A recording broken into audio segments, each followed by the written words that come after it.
Ny herinandro lasa teo kosa moa dia nanateraka fitsidihana tany Afrika Atsimo sy Mozambika ny candidat ny enina ny professeur Alain Tendrazana Arivelo. Ny akon'izay fitsidihana izay raha moa no dia hoentina amintsika eto anatin'ity fanadihadiana iray manaraka ity. Tsy maintsy isy fifidianana ny 20 oktobra ho avy izao araka ny taritra nataon'ny professeur Alain Tendrazana Arivelo, candidat avy amin'ny antoko ezaka nasionaly hiarahana ny enina tao aorianan'ny fitsidihana izay notanterahany tany Afrika Atsimo sy Mozambika ny herinandro lasa teo. Antoka atsika fa misy le fifidianana na dia sarotra zany ny ataoko hoe ny fomba hoentina manatanteraka azy na mikasika bulletin unika zany dia fantatra fa misy le fifidianana ny daty ny 20 oktobra.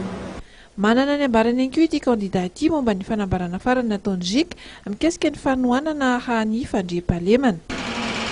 Le sécurité zany lafiny roa fahitana azy, misy aloha zany ny vahoaka mihitsy zany satria tsy ny candidat eny ny fifidianana fa vahoaka aloha raha ohatra ka tsy mahatsiaro fa milamina na dia ny fomba andianany ihany na ny fanaovana filaminana koa amin'ny toerana hifidianana dia tsy ho hisy le fifidianana. Fa eo koa zany ny candidat rehefa ho tonga ny propagandy na ro-panohana azy mba hotony tsara ary hijanona zany ohatra reny zavatra hitantsika tatoato izay maneno tena koa ny rehetrarehetra.